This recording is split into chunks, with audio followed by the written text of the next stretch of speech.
Hi guys, कैसे हैं आप सब। स्वागत है आप सभी का आपके अपने YouTube channel SK excellence tutorial में। साथियों, आज हम लोग प्रश्नावली 13D का क्वेश्चन नंबर 4 देखेंगे। इसका कमेंट आया हुआ है।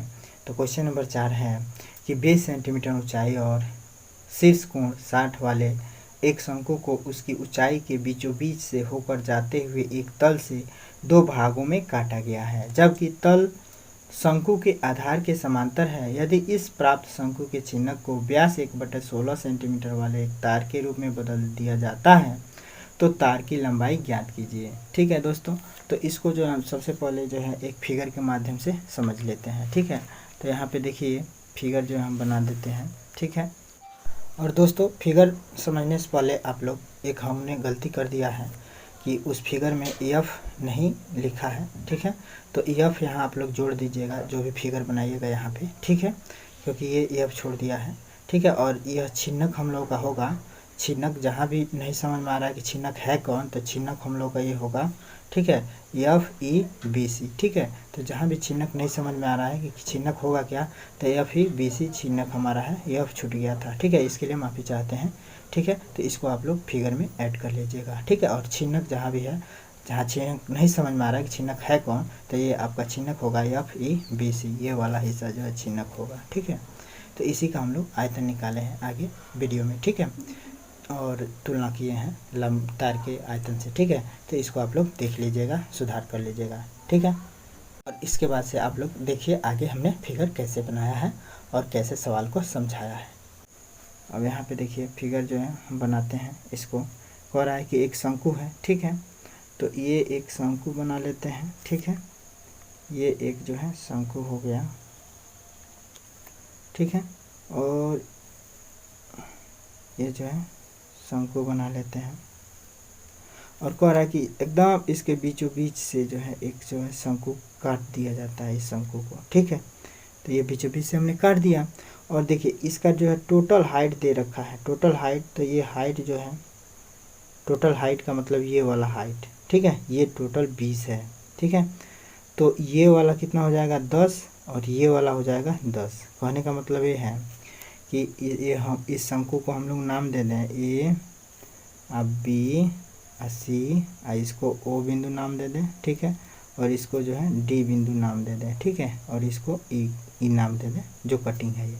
ठीक है, तो ये शंकु का नोमेनक्लेचर भी हो गया। ठीक है, अब यहाँ पे देखिए ये वाला हिस्सा जो है कितना हो जाएगा 10, बीचों बीच से काटा गया, तो ये वाला हिस्सा भी 10 हो जाएगा, क्योंकि शंकु का टोटल हाइट कितना है, कुल हाइट जो है 20 है। ठीक है, यहाँ पे दिया भी है। ठीक है, तो दिया भी है, तो इसको जो है इतना, और देखिए शंकु का जो ये वाला शीर्ष का जो कोण है ये 60 डिग्री है। टोटल कोण जो है ये 60 डिग्री है। ठीक है, तो इसका एक कोण जो है कितने का होगा, ये वाला 30 डिग्री का होगा। इसके बीचों बीच से इसको काटा गया है तो। ठीक है, और ये चीज़ इस पर लंब भी है। ठीक है, इसको ध्यान में रखिएगा। ठीक है, तो अब यहाँ पे देखिए, यहाँ पे इसने दिया है, क्या दिया है कि तार की जो लंबाई है उसको ज्ञात करना है। तो तार की लंबाई हम लोग कैसे ज्ञात करेंगे, इसके लिए हम लोग को ये जो छिन्नक है ना, इसी छिन्नक से तार खींचा गया है। तार मैंने गला के और तार बनाया गया है।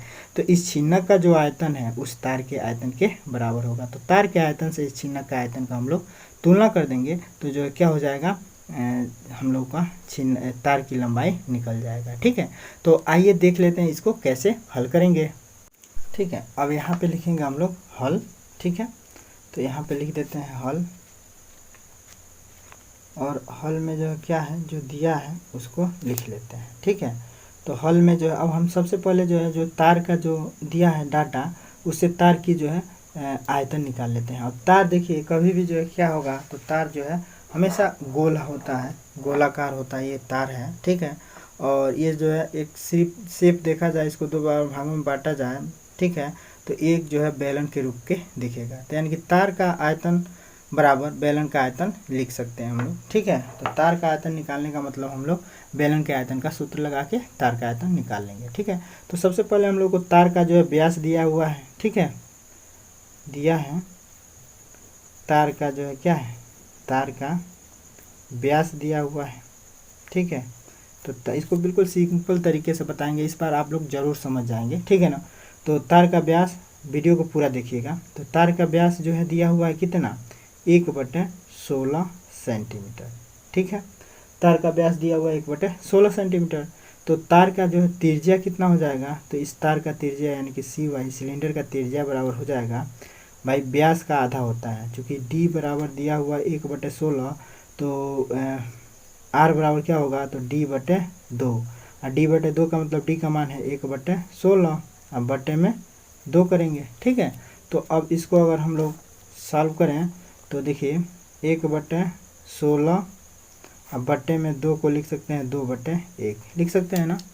तो बटे में 2/1 को लिख सकते हैं हम लोग क्या, अब देखिए ये बटे में है तो ठीक है, तो इसको गुणा में चेंज करेंगे तो 1/16 गुणे क्या हो जाएगा, गुणे अब ये पलट जाता है, जब गुणा में होगा ना तो ये जो है 2/1 है तो 1/2 हो जाएगा। ठीक है, तो अब ये हो जाएगा 1/32। ठीक है, तो ये हो जाएगा 1/32। ठीक है, अब जो है क्या करेंगे, 1/32 त्रिज्या निकल गया, तो जो है अब यहाँ लिखेंगे तार का आयतन, तार का पहले तार का ही आयतन ज्ञात कर लेते हैं। ठीक है, उसके बाद छिन्नक का आयतन ज्ञात कर लेंगे और दोनों का तुलना कर देंगे। तो तार का आयतन अर्थात तार क्या होगा, तो बेलनाकार होगा अर्थात बेलन का आयतन। ठीक है, तार के आयतन से हम क्या समझेंगे कि बेलन का आयतन निकालना है। तो बेलन के आयतन का सूत्र क्या होता है, आयतन बराबर क्या हो जाएगा, पाई और r² इंटू एच। अब देखिए यहाँ जो है यह जो चूँकि यहाँ जो तार की लंबाई हम लेंगे तो तार की लंबाई जो है क्या हो जाएगा, एच के बराबर होगा, यानी कि एच बराबर हो जाएगा यल। ठीक है, तो यह इस सूत्र को हम लोग या करके लिख सकते हैं कि पाई r², ये r क्या है तो cy है। ठीक है, ये r cy होगा इंटू एच के जगह पे हम लोग इस सूत्र में यल भरेंगे। ठीक है, क्योंकि जो तार की लंबाई होगी वह एच होगी। ठीक है, तो अब जो हम लोग इस सूत्र में मान भर देंगे, तो सूत्र में मान भरेंगे तो पाई को पाई ही रहने दीजिए और r² का मान क्या हो जाएगा, तो यहाँ पे देखिए 1/32, तो 1/32 का वर्ग ले लेंगे इंटू यल हम लोगों को ज्ञात करना है तो यल को यल ही रहने देंगे। ठीक है, तो ये हो गया पाई को पाई ही रहने दीजिए, पाई इंटू 1/32 इंटू 1/32 हो जाएगा इंटू यल हो जाएगा। ठीक है, अब फिलहाल में इसको इतना ही रहने दीजिए, तार का आयतन बराबर इतना हो गया। ठीक है, अब हम लोग जो है क्या करेंगे कि इस जो है छिन्नक का आयतन निकालेंगे। तो अब देखिए छिन्नक का आयतन निकालने के लिए हम लोग को क्या चाहिए, तो यहाँ पे लिख देते हैं छिन्नक का आयतन क्या होता है। तो छिन्नक का आयतन बराबर होता है क्या, छिन्नक का आयतन बराबर होता है 1/3 पाई एच, ब्रैकेट में क्या हो जाएगा r का स्क्वायर माने कैपिटल R का स्क्वायर और प्लस में स्मॉल r का स्क्वायर और प्लस में capital R into small r हो जाता है। ठीक है, हो जाता है। तो अब इसमें जो है हम लोग को क्या चाहिए, कैपिटल R चाहिए और स्मॉल r चाहिए। ठीक है, जिसको ज्ञात करना पड़ेगा। और ये जो है क्या है, तो छिन्नक का हाइट होता है। ठीक है, यह एच क्या होगा, छिन्नक का हाइट होगा। ठीक है, तो यहाँ पे अब हम लोग कैपिटल R और स्मॉल r निकाल लेते हैं यहाँ से। ठीक है, तो यहाँ पे देखिए इसको हम लोग ले लेते हैं कैपिटल R। ठीक है, OC बराबर हो जाएगा कैपिटल R, यहाँ पे लिख देते हैं कि OC माना कि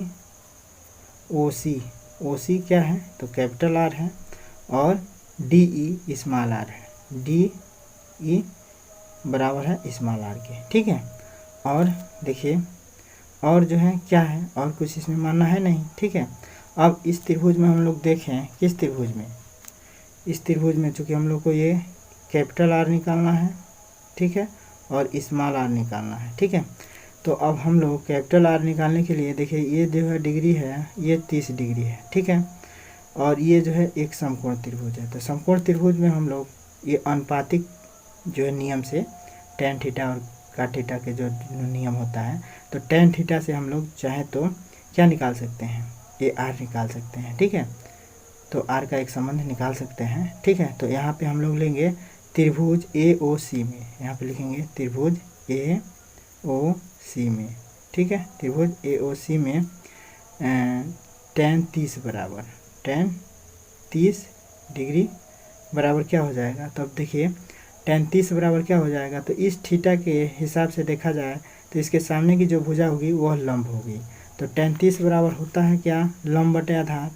तो लंब अब बटे आधार, तो लंब बटे आधार, तब लंब कौन सा होगा, OC होगा। तो OC की वैल्यू माने OC अब बटे आधार क्या हो जाएगा। तो आधार, अब देखिए इसके सामने का माने 90 डिग्री के सामने का भुजा कौन हो जाता है, ठीक है। और ये जो थीटा ले रहे हैं उसके थीटा के सामने का जो भुजा होता है वो लंब हो जाता है। तो ये बचा आधार, तो ये आधार होगा। तो आधार क्या हो जाएगा आपका इस त्रिभुज में OA। तो यहाँ OA जो है आधार हो गया, ठीक है। अब OC का मान जो है हम लोग मान रखे हैं R, तो यहाँ पे R लिख देंगे अब बट्टे में OA। तो OA का मतलब यहाँ पे देखिए यहाँ से यहाँ तक टोटल हाइट दिया है 20, तो यहाँ पे लिख देंगे 20, ठीक है। तो अब देखिए R बटे 20 बराबर, अब देखिए tan 30 अंश का मान क्या होता है, तो 1 बटे अंडर रूट क्या होता है 3 होता है, ठीक है। तो यानी कि ये हो जाएगा 1 बटे अंडर रूट 3 बराबर R बटे 20 होगा।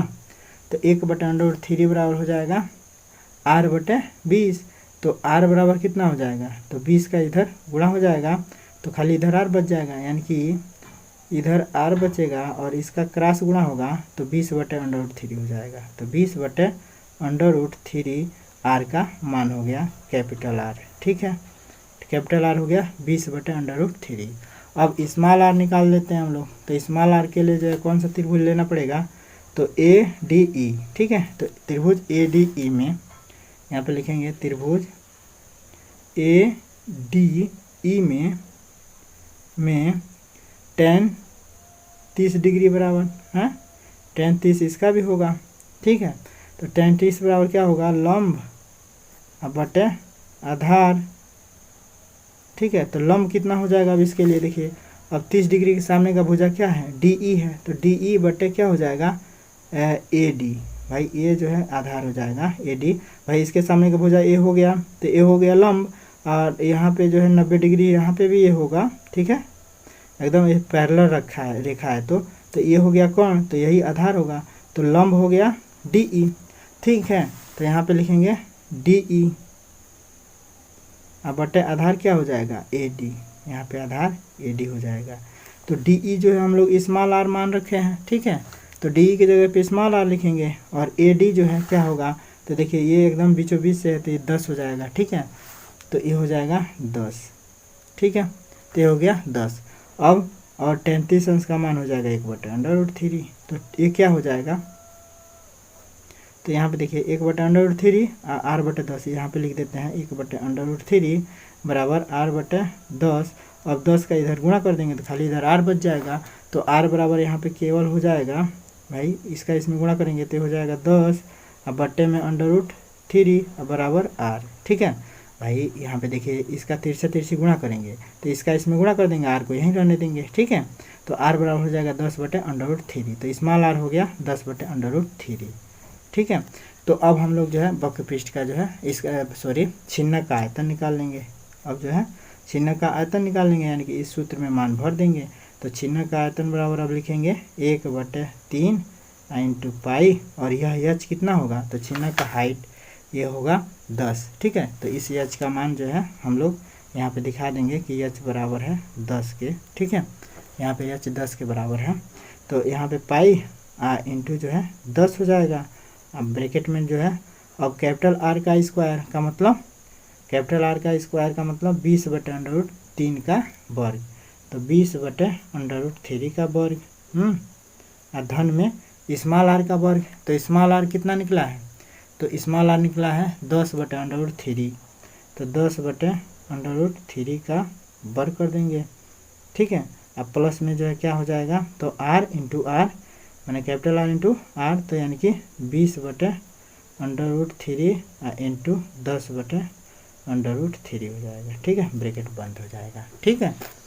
अब इसको सॉल्व करेंगे तो 1/3 पाई को पाई ही रहने दीजिए इंटू 10, और इसको सॉल्व करेंगे तो 20 का वर्ग हो जाएगा, तो 20 20 हम 400, और अंडर रूट 3 का वर्ग होगा तो ये क्या हो जाएगा, अंडर रूट 3 का वर्ग हो जाएगा तो ये हो जाएगा 3। ठीक है, ये हो जाएगा 3, क्योंकि देखिए अंडर रूट 3 का वर्ग का मतलब लिख सकते हैं under root 3 into under root 3 लिख सकते हैं ना। तो अंडर रूट 3 का अंडर रूट 3 में गुणा हो जाएगा, तो अंडर रूट में हो जाएगा 3 गुणे 3, और अंडर रूट में 3 गुणे 3 का मतलब हो गया 3, क्योंकि करनी के अंदर जोड़ा लग जाता है तो वो बाहर निकल जाता है। ठीक है, तो ये हो गया 3। ठीक है, अब यहाँ पे देखिए, यहाँ पे प्लस है तो प्लस लिखेंगे, और 10 का वर्ग, 10 यहाँ पर 100, और अंडर रूट 3 का वर्ग करेंगे तो हो जाएगा 3। ठीक है, अब प्लस में, अब 20 यहाँ पर 200, अब बट्टे में under root 3 into under root 3 तो हो जाएगा 3। ठीक है, ब्रैकेट बंद। ठीक है, तो सब मिला जुला के क्या हुआ कि 1/3 अब पाई इंटू 10 बट्टे में, अब देखिए सबका हर जो है क्या है, 3 आ रहा है, तो इसका मतलब हम इसको सामान्य रूप से जोड़ देंगे अंश को। तो 4 1 500, अब 500 और 2 700, तो हो जाएगा 700, अब बट्टे में भाई सबका हर 3 है तो हो जाएगा 3। ठीक है, तो 700/3 हो जाएगा।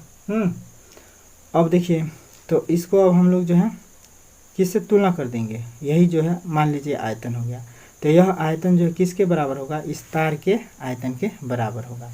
तो यहाँ पे जो है हम लोग लिखेंगे क्या, तार की लंबाई बराबर, तार की लंबाई निकालने के लिए यहाँ पे लिखेंगे कि छिन्नक का आयतन बराबर हो जाएगा क्या, तार के आयतन के। तो यहाँ पे लिखेंगे चूंकि चूंकि चूंकि चूंकि चूंकि चूंकि ऐसे नहीं रहेगा, चूंकि ऐसे रहेगा, चूंकि छिन्नक का जो आयतन होगा, छिन्नक का जो आयतन होगा, छिन्नक का आयतन बराबर हो जाएगा क्या, तार के आयतन के, तार के आयतन के बराबर हो जाएगा, तार के आयतन। ठीक है, अब देखिए छिन्नक का आयतन कितना है, तो ये है 1/3 पाई इंटू 10 इंटू 700/3, यही है ना। और तार का आयतन कितना निकला है, तो तार का आयतन यहाँ पे देखिए यही है ना, तार का आयतन पाई 1/32 into 1/32, pi into 1/32 into 1/32 into L. ठीक है, यही है ना। अब इसको हम लोग सॉल्व कर लेंगे।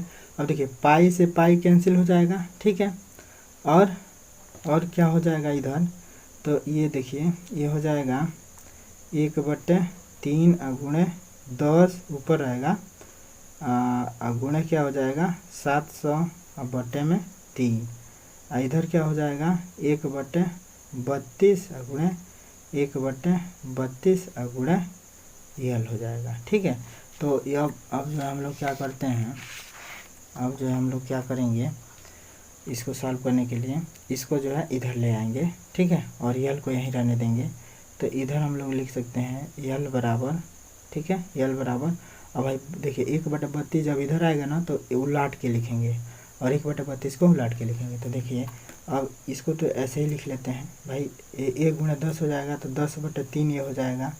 ठीक है, और गुणा में ये जो हो जाएगा 700/3, और 1/32 जब इधर आएगा तो 32/1 हो जाएगा, 32/1 हो जाएगा, अब गुणे 1/32 ये भी इधर आएगा तो 32/1 हो जाएगा। ठीक है, तो यल बराबर हो गया इतना। ठीक है, अब इसको जो हम लोग सॉल्व कर लेंगे। ठीक है, इसको सॉल्व करेंगे तो क्या हो जाएगा, अब यहाँ पे देखिए, यहाँ पे अब ये देखिए, अब हम लोग जो है इसमें से कोई काट नहीं सकते हैं, माना नीचे से ऊपर कोई कटने वाला अंक तो दिख नहीं रहा है। ठीक है, तो हम लोग जो है क्या कर लेंगे भाई, इसका अंश का अंश में गुणा, हर का हर में गुणा कर लेंगे। तो 10 गुणे 700 इंटू 32 गुणे 32, अब बट्टे में जो क्या हो जाएगा, तो 3 गुणे 3 यानी कि 9। ठीक है, तो ये हो जाएगा यल के बराबर। अब 10 गुणे 700, तो 10 गुणे 700 करेंगे तो ये हो जाएगा 7000। ठीक है, अगुणे 32 अगुणे 32, अब बट्टे में हो जाएगा 9 बराबर हो जाएगा यल। ठीक है, अब 7000 गुणे 32 अब बट्टे 9 कर देंगे, तो 7000 गुणे 32 गुणे 32, यहाँ पे देखिए 7000 गुणे 32 करेंगे तो ये हो जाएगा कितना, 71 68 000, ठीक है। अब बट्टे में हो जाएगा 9 बराबर हो गया यल, ठीक है। तो अब देखिए 71 68 और 000 में जब भाग देंगे 9 से तो ये कितना आएगा, लगभग में आ जाएगा 7964। भाग दे के देख लीजिएगा 64, भाई भाग देना तो आप लोग जानते होंगे ना। ये है 7964 और 44.4444 आता रहेगा, ठीक है। तो बराबर हो गया यल। अब देखिए, ठीक है। तो ये देखिए ये लंबाई कितना में निकला है, ये सेंटीमीटर में निकला है, क्योंकि सारा डायमेंशन हम लोगों ने क्या लिया है, सेंटीमीटर से ही हल किया है, ठीक है। तो यह लंबाई कितना में आया, सेंटीमीटर में आया, ठीक है। यह लंबाई सेंटीमीटर में आया है, ठीक है। तो अब इस सेंटीमीटर को हम लोग को मीटर में अगर चेंज करना है तो 100 से भाग दे देंगे। तो 100 से भाग देंगे तो देखिए ये दशमलव जो है, इसमें 2 जीरो है, ठीक है। तो जितना जीरो रहेगा इसमें उतना अंक दशमलव इधर भागेगा, ठीक है। तो ये जो है 2 स्थान दशमलव इधर खिसक जाएगा। तो इसको लिख सकते हैं हम लोग क्या, 7964, अब पॉइंट लग जाएगा 2 अंक के बाद, और 444 ऐसे ही आता रहेगा, ठीक है, ठीक है। मीटर हो जाएगा, ठीक है। तो ये लंबाई हो गया 7964.44 मीटर, ठीक है। मैंने इसको लिख सकते हैं 7964.44 मीटर, ठीक है। आंसर हो जाएगा। तो आशा करते हैं कि आप लोगों को यह जो है सवाल समझ में आ गया होगा। सवाल समझ में आता है तो आप लोग चैनल को सब्सक्राइब कीजिए, लाइक कीजिए और इसको अधिक से अधिक शेयर कीजिए, ताकि सभी बच्चों के पास पहुँचे और सभी बच्चे इसका लाभ ले सकें। थैंक यू, धन्यवाद। पढ़ते रहिए, मस्त रहिए, खुशहाल रहिए और कोरोना से बच के रहिए, अपना ख्याल रखिए।